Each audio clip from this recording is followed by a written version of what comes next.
Olá, meninos! Nessa videoaula de hoje, eu vou dar sequência ao que eu já iniciei na videoaula anterior sobre os ácidos nucleicos. Então, para que essa sequência possa ocorrer, vamos relembrar rapidamente alguns pontos que foram trabalhados na videoaula anterior. Eu disse principalmente que os ácidos nucleicos são substâncias químicas encontradas em todos os seres vivos, em todas as células, e essas substâncias são responsáveis principalmente pelo armazenamento e transmissão das informações genéticas dos indivíduos. Quem são os ácidos nucleicos? O DNA, ou ácido desoxirribonucleico, e o RNA, ou ácido ribonucleico. Tanto o RNA quanto o DNA são substâncias cujas moléculas são formadas por unidades menores, chamadas de nucleotídeos. Cada nucleotídeo, por sua vez, é formado por uma molécula de fosfato, um açúcar, que é sempre uma pentose, e uma base nitrogenada. Ao todo, existem 5 bases nitrogenadas diferentes: adenina, guanina, citosina, timina e uracila. No entanto, a timina eu encontro apenas no DNA e a uracila eu encontro apenas no RNA. No DNA eu tenho 2 fitas de nucleotídeos, enquanto no RNA eu tenho apenas uma fita. Como no DNA eu tenho 2 fitas de nucleotídeos, então, para que essas 2 fitas permaneçam unidas, eu tenho um pareamento entre as bases nitrogenadas, obedecendo sempre aos pares: adenina com timina e citosina com guanina, obrigatoriamente. Isso é o que faz com que as bases permaneçam, com que as fitas permaneçam unidas, e é também a sequência dessas bases nitrogenadas que formam o que a gente chama de código genético de cada espécie ou de cada indivíduo. Falei também um pouquinho sobre como as moléculas de DNA formam os cromossomos, como esses cromossomos se organizam nas nossas células e sobre a capacidade de duplicação existente no DNA.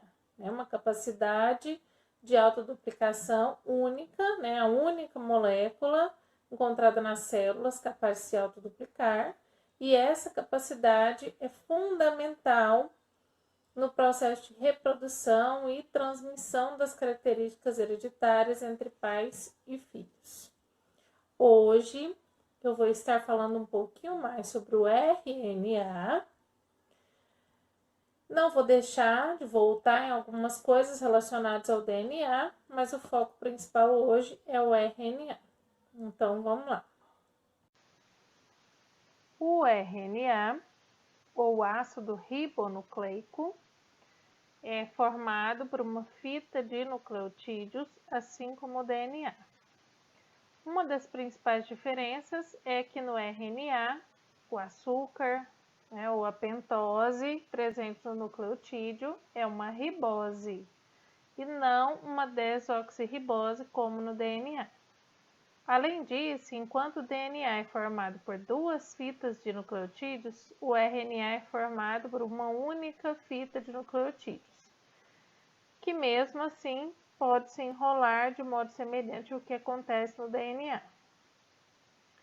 Outra diferença é que no RNA não existe a base timina, como eu já mencionei no início, e no lugar da timina eu vou encontrar no RNA a base uracila. Como o RNA é formado por uma única fita de nucleotídeos, então não é comum que exista pareamento entre as bases do RNA, com exceção de 2 momentos. O momento em que esse RNA está sendo produzido, está sendo sintetizado, no processo de síntese do RNA, e o momento da síntese de proteínas, onde eu terei o encaixe de 2 moléculas de RNA. Nesses casos, o pareamento de bases obedece sempre à ordem: adenina com uracila e citosina com guanina. processo de síntese do RNA é denominado de transcrição. Transcrição vem de transcrever, que significa escrever novamente, né, em outro lugar. Por quê? Porque o RNA ele é produzido, ele é sintetizado a partir das informações contidas no DNA. A partir da sequência de bases presentes no DNA, o RNA será então sintetizado. O processo de transcrição do RNA está ilustrado na imagem a seguir para vocês entenderem melhor como ele ocorre. Para que uma molécula de RNA seja sintetizada, o processo é muito semelhante à autoduplicação do DNA. Então, inicialmente, eu tenho uma molécula de DNA, que é quem dá origem ao RNA. A molécula de DNA é formada por duas fitas de nucleotídeos que se complementam. Para que o RNA seja produzido, antes de qualquer coisa, uma enzima irá passar entre essas duas fitas do DNA, cortando as ligações e separando essas duas fitas de nucleotídeos. Após isso, uma outra enzima, a RNA polimerase, irá vir trazendo novos nucleotídeos, agora nucleotídeos de RNA, contendo ribose no açúcar, não contendo timina com base, né? Ele pode ter adenina, citosina, guanina e uracila. Então, vai trazer novas fitas e encaixar em uma dessas fitas, como mostra a ilustração ao lado.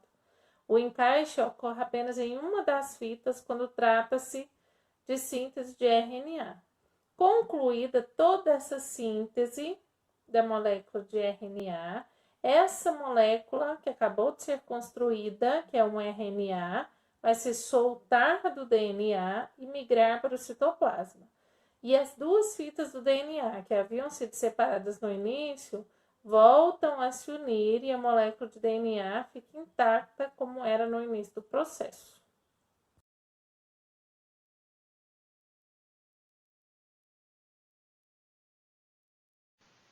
Durante esse processo, ocorre então um pareamento de bases entre as bases nitrogenadas da fita molde de DNA e as bases nitrogenadas da molécula de RNA que está sendo produzida, que está sendo sintetizada. Nesse pareamento de bases, eu vou sempre parear a adenina com a uracila e a citosina com a guanina. A primeira trinca de bases exemplificada na ilustração mostra claramente a inversão que ocorre. Enquanto na fita de DNA eu tenho uma adenina, na nova fita que está sendo produzida, que é uma fita de RNA, eu vou ter a uracila fazendo par com a adenina. Se no DNA eu tenho timina, eu tenho adenina no RNA normalmente. Se no DNA eu tenho citosina, guanina normalmente. A única coisa que muda é, se no DNA eu tenho adenina, no RNA eu terei uracila. Os nucleotídeos são diferentes, tanto em relação a essa base, quanto em relação ao açúcar, a pentose, que contém ribose, pois trata-se de uma molécula de RNA. 3 tipos diferentes de RNA vão ser encontrados na célula.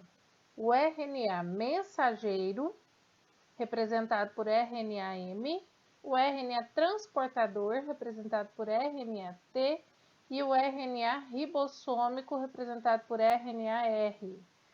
O RNA mensageiro é a molécula de DNA que tem a mensagem, o código que será utilizado para a produção de proteínas no interior da célula. Cada conjunto de 3 bases nitrogenadas ou 3 nucleotídeos do RNA mensageiro é chamado de códon. Esse códon servirá como código, servirá como base para a produção de um aminoácido que vai constituir a proteína. O RNA transportador, ele transporta. Quem ele transporta? Os aminoácidos. Os aminoácidos que a célula absorve a partir da alimentação são carregados pelo RNA transportador do citoplasma da célula até o núcleo onde está o RNA mensageiro. No RNA transportador, eu também vou encontrar uma trinca de bases nitrogenadas chamada de anticódon, que vai se encaixar no códon do RNA mensageiro. E o RNA ribossômico, ele constitui a estrutura dos ribossomos. Os ribossomos são organelas celulares responsáveis pela síntese de proteínas. A produção de uma proteína ocorre dentro de um ribossomo com participação do RNA mensageiro e do RNA transportador. Um ribossomo é formado por RNA ribossômico associado a diversas proteínas.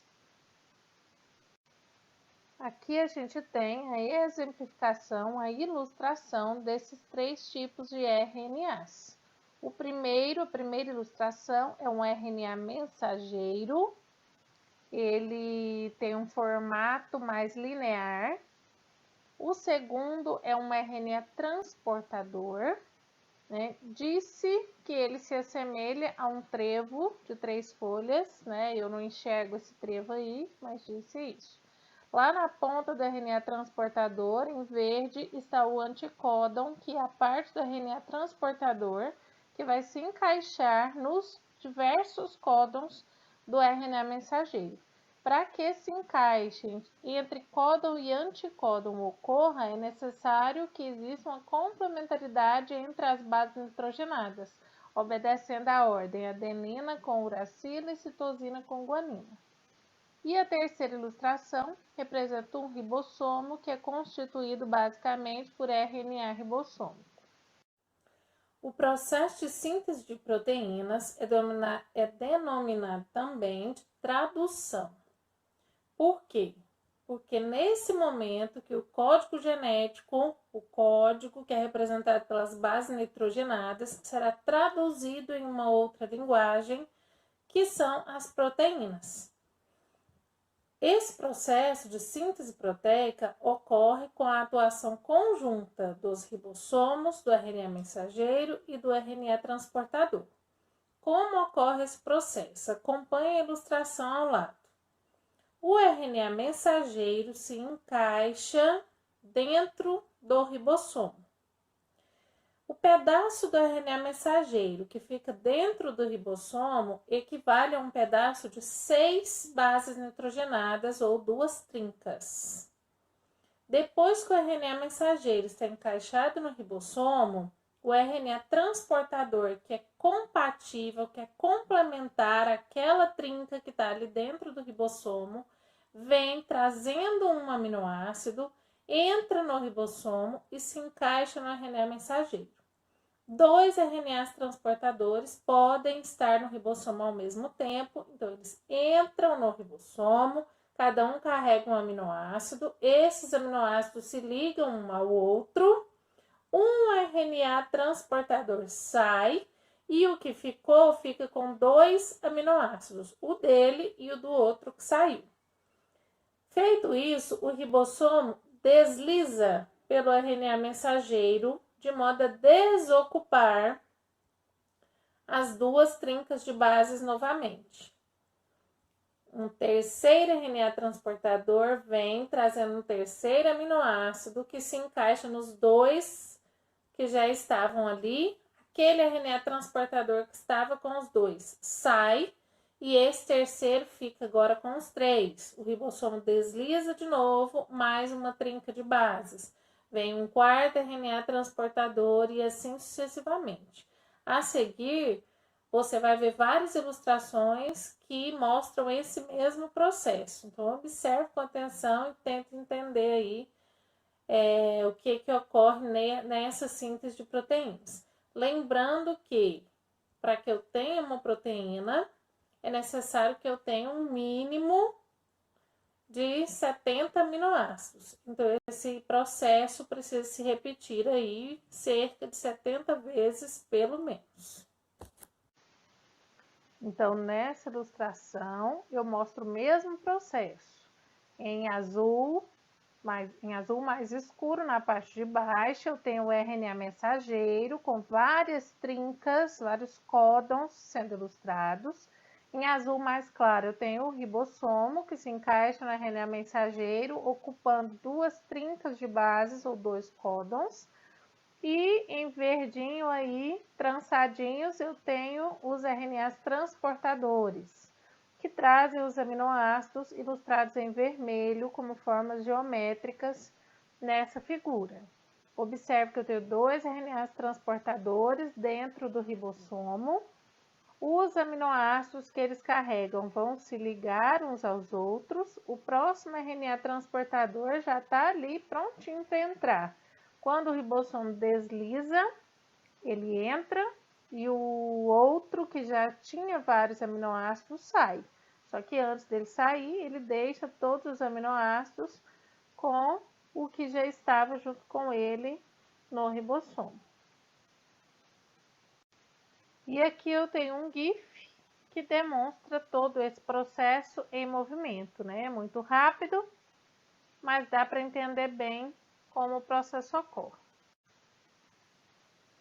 E por fim, se eu reunir todas as informações que foram repassadas nessa videoaula e na videoaula anterior, eu chego ao que a gente chama de dogma central da biologia molecular. O dogma central da biologia molecular diz que o DNA é a única molécula que é capaz de realizar uma replicação, ou seja, de produzir uma cópia de si mesmo, e que é essa molécula também a responsável pela produção ou síntese do RNA no processo conhecido como transcrição. Esse processo de transcrição, por sua vez, permite o processo da tradução, que é a síntese de proteínas. As proteínas são essenciais para o funcionamento da célula, por isso, isso é chamado de dogma central da biologia molecular. As setas representam que esse fluxo é unidirecional, ou seja, eu sempre vou ter RNA sendo produzido a partir do DNA e proteínas sendo produzidas a partir do RNA. Eu nunca vou ter um fluxo contrário, eu nunca vou ter RNA sendo produzido pelas proteínas, por exemplo. A única exceção que hoje é aceita, porque esse dogma central foi estabelecido em 1956, né? De lá para cá, muitas novas descobertas surgiram. Então, hoje sabe-se que alguns vírus são capazes de realizar a chamada transcrição reversa, que é a produção de DNA a partir do RNA. Mas isso é observado apenas nos vírus, que são seres que até hoje não são considerados vivos, né? Mas nunca uma proteína pode dar origem ao RNA, por exemplo.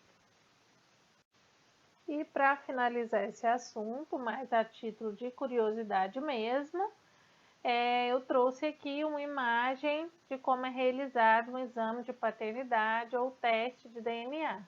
Né? O teste de DNA ele é feito a partir da coleta de partes do corpo, qualquer célula do corpo, na verdade, serve para um teste de DNA. O mais comum é utilizar células da mucosa, da bochecha ou gotas de sangue, né? Mas em alguns casos pode-se usar fios de cabelo, pedaço de unha, pedaço de pele e etc. Para que o exame de DNA seja feito, é necessário fazer a comparação de DNAs. Comparação de pelo menos 2 DNAs. Como é feito esse exame? O material coletado é misturado a uma enzima que vai cortar a molécula de DNA em pedaços. Esse material misturado a essa enzima é colocado em uma centrífuga. Essa centrífuga gira a altíssimas velocidades, fazendo com que os pedaços cortados pela enzima se separem. Essa enzima não corta o DNA aleatoriamente, ela vai cortar o DNA sempre em pontos específicos. Ela vai identificar algumas repetições nos pares de bases nitrogenadas e cortar o DNA apenas onde houver essas repetições. Então, isso vai gerar pedaços de tamanhos diferentes no DNA. Quando a centrífuga para, esses pedaços de DNA, eles vão se acomodando em um gel de acordo com o tamanho desses pedaços, de acordo com a densidade. Então, quanto maior esse pedaço, maior a densidade, ele se acumula mais embaixo e os mais leves vão se acumulando, os menos densos vão se acumulando mais em cima nesse gel, formando essa estrutura semelhante a um código de barras que vocês estão vendo aí na figura. Aí nessa figura eu tenho, na verdade, 8 amostras de DNA. Eu tenho uma amostra central, que é uma amostra de DNA encontrada na cena de um crime, e tenho 7 suspeitos desse crime. Como se identifica esse criminoso realmente a partir desses suspeitos? Fazendo uma comparação entre essas bandas, entre essas listras, digamos assim, né?